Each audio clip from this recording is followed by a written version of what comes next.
Film dimulai dengan sebuah penjelasan singkat menggambarkan kondisi dunia yang sangat mengerikan. Semuanya berakhir dalam satu hari. Pada awalnya yang hidup memakan yang mati, tapi setelah beberapa tahun yang hidup memakan sesamanya. Dan ya, apa yang sebenarnya terjadi? Selamat datang dan selamat berjumpa kembali bersama saya Teguh Gusto. Bagaimanapun kabar dan dimanapun teman-teman berada, ingatlah selalu mempertahankan kemanusiaan adalah tugas kita, bahkan ketika dunia penuh dengan ketidakadilan. Seperti biasa, saya akan bercerita yang pastinya tentang sebuah film, dan kali ini berjudul cukup singkat, Year 10. Film ini dirilis pada tahun 2024, garapan sutradara Ben Gujar, dan dibintangi oleh para aktor yang tentunya berpengalaman meski saya belum kenalan. Oke, mari jangan berlama-lama, mari segera siapkan kopinya, dan mari kita lanjutkan cerita. Ya, 10 tahun setelah kiamat, para penyintas berubah menjadi sosok yang liar dan kejam, bertarung dengan cara brutal demi bertahan hidup di dunia yang keras ini. Mereka menggunakan metode yang sangat mengerikan, tidak peduli apapun resikonya. Suatu hari, tokoh utama kita, Jake, bersama sang ayah, Duncan, pergi ke hutan berburu hewan untuk dimakan. Mereka segera menemukan babi hutan dan sang ayah menembaknya dengan panah. Namun, ketika mereka sampai di lokasi di mana seharusnya hewan itu jatuh, mereka terkejut karena hewan yang terluka ternyata sudah menghilang. Mereka melanjutkan perjalanan di dalam hutan yang lebat dan berbahaya, sampai sang ayah menemukan sepatu kecil yang kotor di tanah.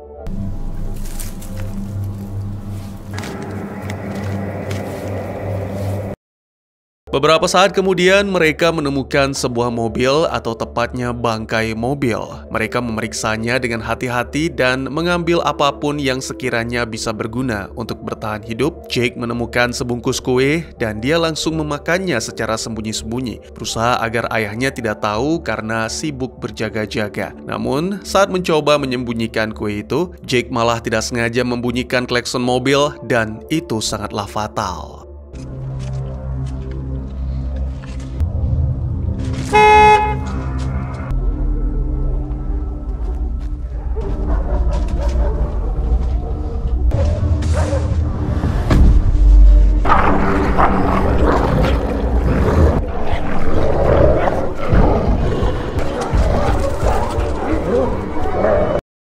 Untungnya makhluk-makhluk itu tidak menyadari keberadaan Jake dan Duncan. Kelelahan, Jake pun tertidur dengan bersandar di bahu sang ayah. Setelah beristirahat, mereka melanjutkan perjalanan menuju ke tempat perlindungan. Jake berjalan lebih lambat, tapi itu disengaja karena ingin menikmati makanan yang ia temukan. Akhirnya mereka tiba di pondok yang disembunyikan di balik ranting-ranting pohon. Di sana ada kekasih Jake, Hannah, yang sakit parah menunggu, membutuhkan perawatan dan obat-obatan. Sementara Jake merawat Hannah, Duncan mengumpulkan sisa-sisa tembakau dari puntung rokok, menggulungnya menjadi rokok baru, dan pergi keluar untuk bersantai sejenak.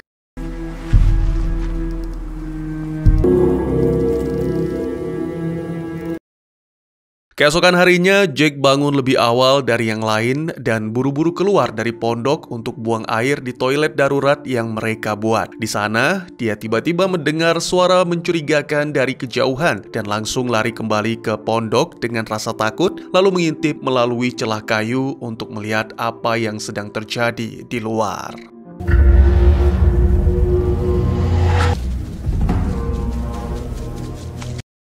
Dia melihat sekelompok orang mendekati tempat perlindungan mereka. Dengan panik, Jake mulai mengumpulkan semua barang-barang penting, lalu Duncan dengan sigap bangun dari tempat tidur, berpakaian, dan membantu menuntun Hannah yang lemah berdiri. Keluarga itu perlahan menyelinap keluar dari pondok melalui pintu belakang, berusaha pergi sejauh mungkin dari tempat perlindungan mereka agar tidak terlihat oleh kelompok penjahat yang mengintai.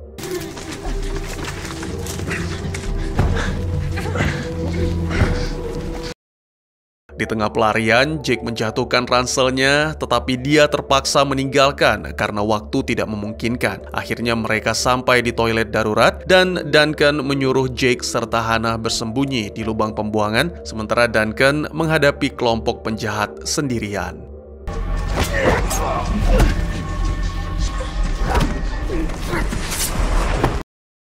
Sangat disayangkan, serbuan dari kelompok penjahat membuat Duncan kalah lalu segera dihabisi di depan mata Jake dan Hannah yang ketakutan dalam persembunyian. Kelompok penjahat sempat pergi sebentar lalu kembali lagi untuk mengambil jasad Duncan serta barang milik mereka sebelum melanjutkan perjalanan. Ya, jasad Duncan dibawa bukan tanpa alasan, itu karena kelompok penjahat adalah kanibal.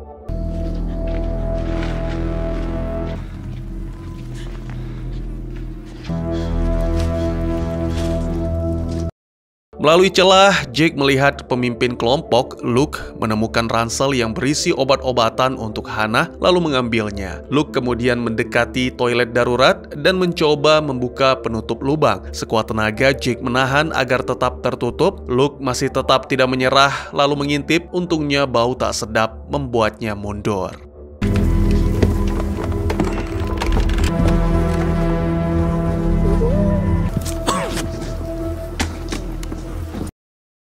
Setelah situasi mulai aman, Jake dan Hannah perlahan keluar dari lubang meski kelelahan dan kebingungan serta terpukul atas kematian sang ayah. Di sekitar pondok, Jake melihat barang yang berserakan termasuk bungkus kue kosong yang sebelumnya ia sembunyikan dari sang ayah. Kembali ke pondok, Jake membaringkan Hannah yang menderita di tempat tidur dan memeriksa luka mengerikan di perutnya. Dia menemukan tempat obat yang kosong dan menyadari semua obat masih ada di ransel yang telah diambil. Kehilangan harapan, ketika melihat Hannah menderita, Jake mengambil bantal dan siap untuk mengakhiri.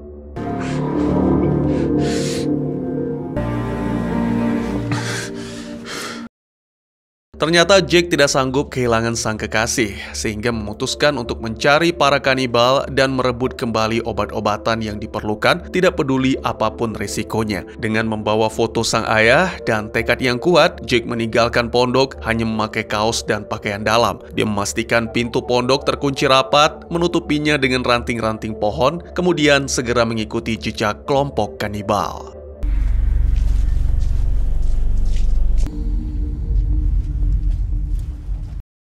Angin dingin menusuk kulit, membuat tubuh menggigil, dan meskipun rasa lelah mulai menguasai, tapi Jake tetap melangkah. Pada akhirnya, tubuh Jake menyerah di tepi sungai dan jatuh tersungkur di tanah, tidak mampu berjalan lebih jauh lagi. Sementara itu, di pondok, Hannah terbangun dan mendapati Jake tidak ada, serta pintu yang terkunci dari luar, sehingga membuatnya cemas. Wanita itu berusaha membuka pintu sekuat tenaga, tetapi usahanya sia-sia dan tetap terkurung di dalam pondok. Kembali ke Jake yang terbangun di tepi sungai dan melihat seorang bocah, kita sebut saja Boy, berada tidak jauh darinya. Dengan susah payah dia berdiri dan mulai mengikuti Boy yang segera berlari menuju ke bangunan tua tempat ia tinggal bersama kakeknya. Jake tidak ragu mengejar dan mendobrak pintu dengan kuat. Namun Jake tak menyakiti Boy dan Pak Tua, melainkan hanya merampas pakaian dan juga sepatu, lalu melanjutkan perjalanan.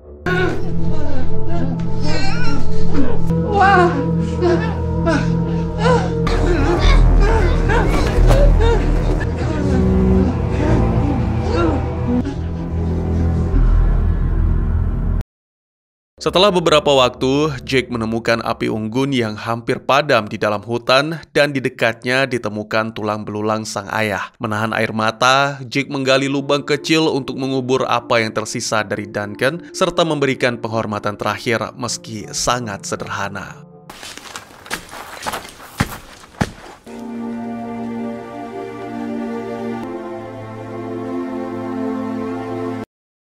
Setelah itu, Jake memanjat sebatang pohon dan mulai memperhatikan area sekitar. Di kejauhan, Jake melihat asap dari api unggun lain dan ya, dia yakin itu adalah tempat para kanibal sedang merawat salah seorang anggota yang terluka bernama Tom. Ketika mencoba mengamati lebih dekat, tiba-tiba saja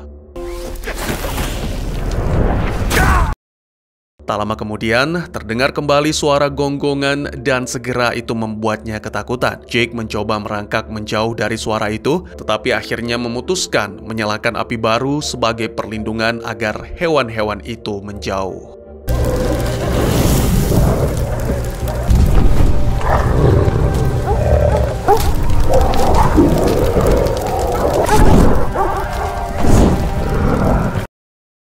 Entah serigala atau anjing mutan, yang pasti mereka sangat liar dan ganas. Setelah berhasil mengatasinya, Jake tertidur akibat kelelahan. Keesokan paginya, dia melanjutkan pencarian sampai menemukan sebuah tenda yang ditinggalkan. Jake melempar sesuatu untuk memastikan, lalu setelah yakin aman, segera dia memasuki dan menemukan jasad yang membusuk serta beberapa barang berguna, termasuk peluit, pisau, dan korek api.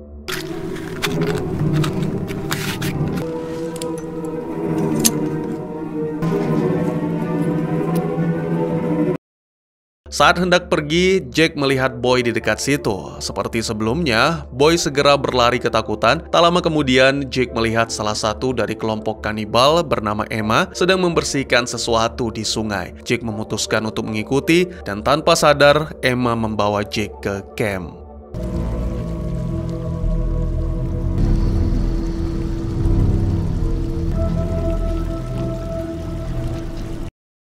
Ketika wanita itu pergi, Jake mencoba menyelinap ke camp untuk mengambil kembali barang yang telah dirampas. Jake menyadari kabel yang bisa mengaktifkan alarm, lalu berhasil menemukan ransel, tapi sangat disayangkan ransel itu kosong. Dengan cepat dia memeriksa barang-barang lain dan menyadari sesuatu.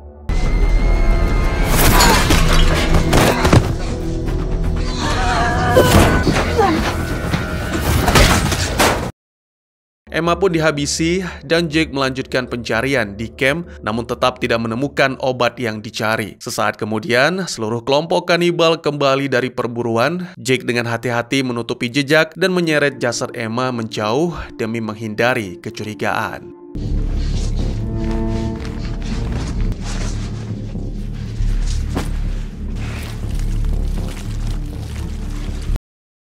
Sangat disayangkan dalam prosesnya, Jake kehilangan kapak yang sebenarnya bisa sangat berguna, tetapi tidak punya waktu untuk meraihnya kembali. Bersembunyi di balik pohon, Jake memperhatikan ternyata para kanibal menangkap Boy. Jake juga melihat Luke memberikan pil kepada Tom, lalu menyembunyikan pil itu di dalam peti.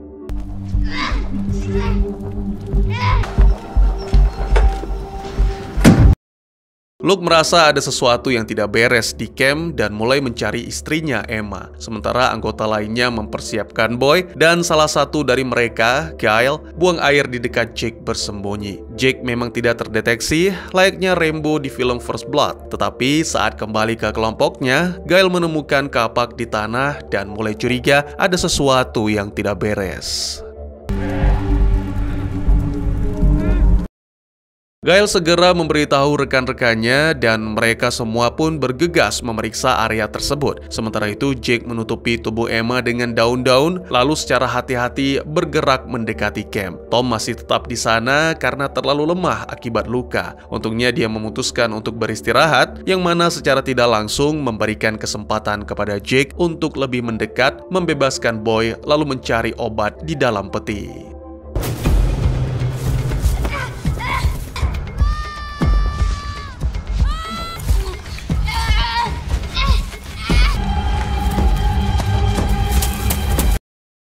Entah apa yang terjadi, tapi teriakan Boy membuat para kanibal bersiaga dan Jake buru-buru bersembunyi di bawah trailer. Para kanibal menyadari Boy telah melarikan diri dan Luke memberikan obat untuk kedunguan Tom.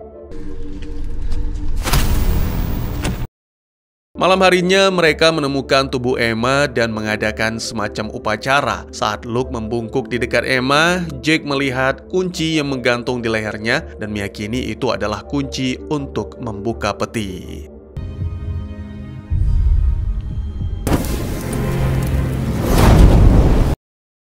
Keesokan harinya, Jake memberanikan diri menyelinap masuk ke dalam trailer untuk mengambil kunci dari leher Luke. Berbekal korek api dan pisau, dia memotong tali kunci tanpa membuat Luke terbangun.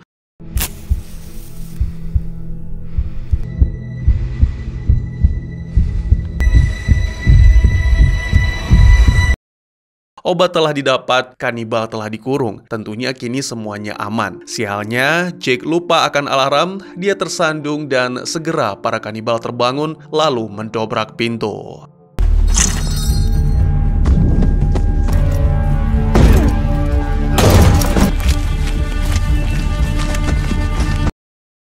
Tentu saja hanya Tom yang tidak mampu mengejar karena luka yang diderita, sehingga dianggap beban dan tanpa ragu dihabisi oleh Luke. Para pemburu nyaris menangkap Jake, tapi dia berhasil melarikan diri dengan cerdik menghindari mereka. Panah-panah juga telah ditembakkan, namun lagi-lagi Jake dengan lihai menghindari sampai akhirnya tiba di bangunan tempat Boy dan Pak Tua.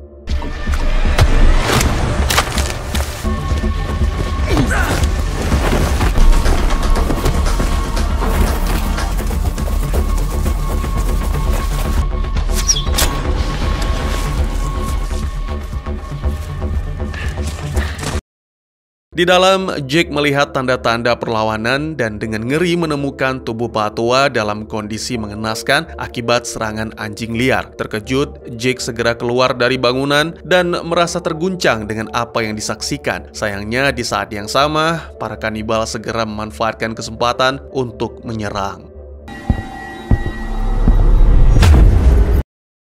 Sementara itu, Hana semakin lemah dan tiba-tiba dia mendengar gonggongan anjing liar yang mendekati pondok mencoba menerobos masuk. Kembali ke Jake yang terbangun dalam kondisi tangan dan kaki terikat, menyadari berada di sarang kanibal. Jake melihat pisaunya yang tak jauh dan mencoba meraihnya. Namun,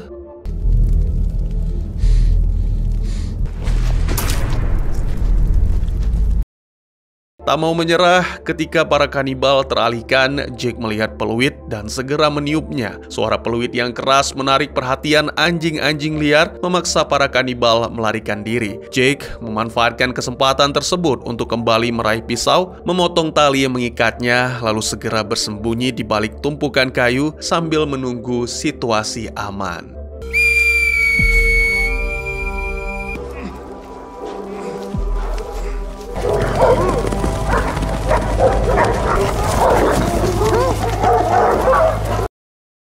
Segera setelah aman, Jake mengumpulkan barang-barang dan pakaian, lalu melarikan diri. Sementara itu, anjing-anjing liar mengejar para kanibal, dan untuk mengalihkan perhatian, Luke dengan mohon maaf brengseknya melukai salah satu anggota, Jesse, agar menjadi sasaran anjing-anjing itu.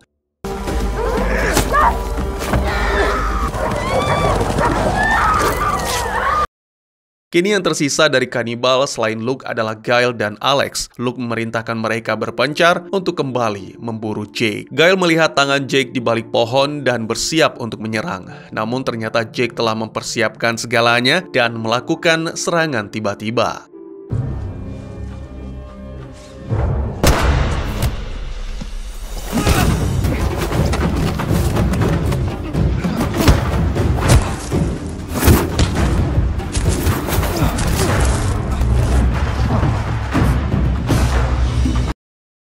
Berhasil mengalahkan Gail, Jake membereskan kanibal itu dan merampas bajunya. Ini menarik perhatian kanibal lain, yaitu Alex. Dia segera melancarkan serangan, namun lagi-lagi Jake dengan cepat melakukan counter yang tidak disangka-sangka. Kini Jake memiliki busur dan anak panah, bersiap untuk menghadapi Luke. Jake berhasil melukai kaki sang pemimpin kanibal. Sialnya saat membidik untuk serangan pamungkas, busurnya patah sehingga keduanya harus bertarung. Namun, terdengar suara anjing yang membuat Jake memutuskan meninggalkan Luke untuk menjadi santapan hewan-hewan ganas itu.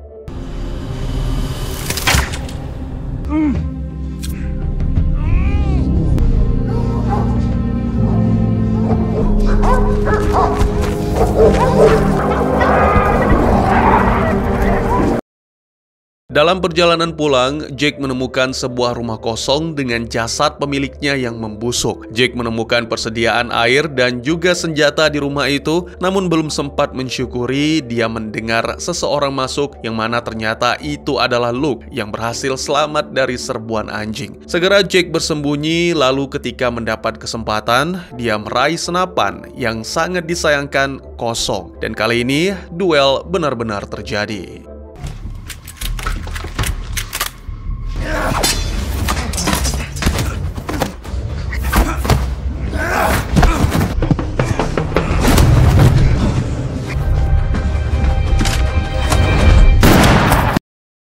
Pada akhirnya, Jake berhasil meraih pistol dan mengakhiri si pemimpin kanibal. Jake kemudian melanjutkan perjalanan menuju pondok. Saat melewati bangunan tempat Boy tinggal, Jake meletakkan beberapa makanan kaleng sebagai permintaan maaf dan berharap bocah itu masih hidup.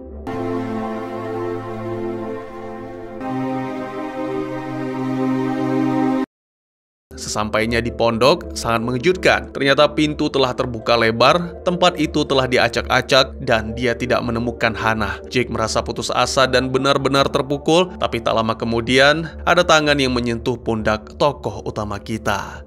Dan tamat. Sebuah perjalanan mendebarkan di dunia pasca apokaliptik yang penuh kegelapan dan keputusasaan. Film ini berani mengambil langkah ekstrim dengan meniadakan dialog sepenuhnya, menciptakan atmosfer yang begitu sunyi namun menggigit. Keheningan itu bukan hanya pilihan artistik, tetapi kebutuhan mendesak dalam dunia yang penuh ancaman. Meskipun konsepnya kuat dan menjanjikan, hasil akhir mungkin tidak sepenuhnya memenuhi potensi besarnya, namun tetap mampu memberikan pengalaman yang mengguncang. Cerita dimulai dengan sebuah premis yang mengerikan. Setelah kiamat terjadi, yang hidup mulai memakan yang mati, namun 10 tahun kemudian situasi menjadi jauh lebih kelam. Yang hidup kini saling memangsa. Dunia yang ditampilkan dalam Year 10 penuh dengan kotoran dan kelembaban yang pekat. Air menjadi sumber daya yang sangat langka, dan menjaga kebersihan adalah sesuatu yang hampir mustahil. Jika kamu jatuh sakit atau terluka, peluang untuk bertahan hidup langsung menurun drastis. Tidak dijelaskan penyebab kiamat, tapi jika dari pernyataan di awal film, semua berakhir dalam 1 hari. Kemungkinan akibat virus, atau mungkin terjadi perang yang menggunakan senjata racun yang disebarkan lewat udara. Sehingga hanya sedikit manusia dan hewan yang tersisa. Kepercayaan hanya berlaku bagi mereka yang paling dekat dengan Anda, seperti keluarga atau kelompok kecil yang telah terbukti setia. Selain itu, semua orang dianggap musuh. Itulah aturan dasar yang sekarang berlaku. Film ini tidak memiliki dialog sama sekali, namun hal itu justru menjadi kekuatannya. Cerita terasa sangat universal, di mana komunikasi sepenuhnya bergantung pada bahasa tubuh dan pemahaman akan peran masing-masing dalam kelompok. Selain menghindari manusia, ada ancaman lain yang harus diwaspadai, yaitu anjing liar. Setelah 10 tahun dunia runtuh, alam telah menciptakan hierarki baru, di mana manusia tidak lagi berada di puncak rantai. Semuanya berubah, dan yang bertahan adalah mereka yang mampu menyesuaikan diri dengan aturan baru alam ini. Sepanjang perjalanan, Jake menghadapi berbagai tantangan, termasuk konfrontasi dengan para kanibal yang kejam dan perjuangan untuk bertahan hidup di lingkungan yang keras. Dalam upayanya, ia berhasil mengalahkan pemimpin kanibal dan mendapatkan kembali obat-obatan yang diperlukan untuk sang kekasih. Namun, ketika melihat kembali ke tempat persembunyian mereka, ia mengetahui kekasihnya hilang, yang membuatnya putus asa dan merasa semua usaha sia-sia. Akhir film ini terbuka untuk interpretasi penonton. Jake yang diliputi keputusasaan tiba-tiba merasakan sentuhan di bahunya. Meskipun identitas sosok tersebut tidak ditampilkan secara eksplisit, beberapa petunjuk visual menunjukkan bahwa itu mungkin kekasihnya yang berhasil bertahan hidup. Namun, ada juga kemungkinan bahwa adegan tersebut merupakan halusinasi Jake akibat tekanan mental yang dialami. Secara keseluruhan, film ini adalah sebuah karya sinematik yang menggali dengan mendalam tema ketahanan manusia, cinta yang tak tergoyahkan, dan harapan yang bersinar di tengah kegelapan yang paling pekat. Film ini menantang penonton untuk merenungkan sejauh mana seseorang akan berjuang demi orang yang mereka kasihi, serta bagaimana secercah harapan dapat tetap menyala meskipun di tengah keputusasaan yang mendalam. Bagaimana menurut kalian? Mungkin segitu saja teman-teman, terima kasih buat yang sudah menyaksikan. Silahkan memberikan komentar, bertanya, ataupun merequest kira-kira film apa yang menarik untuk dibahas. Bisa lewat kolom komentar, atau buat yang malu-malu bisa via DM ke Instagram saya di @tekugusto. Insya Allah pasti akan dibaca.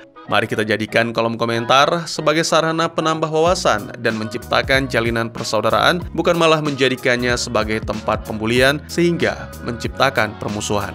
Jangan lupa untuk dukung terus channel ini dengan cara share, like, dan subscribe, karena dukungan dari kalian sangat berharga bagi saya demi perkembangan channel ini. Saya Gusto, sampai jumpa di video selanjutnya. Tetap semangat, tetap bersyukur setiap hari. Dadah!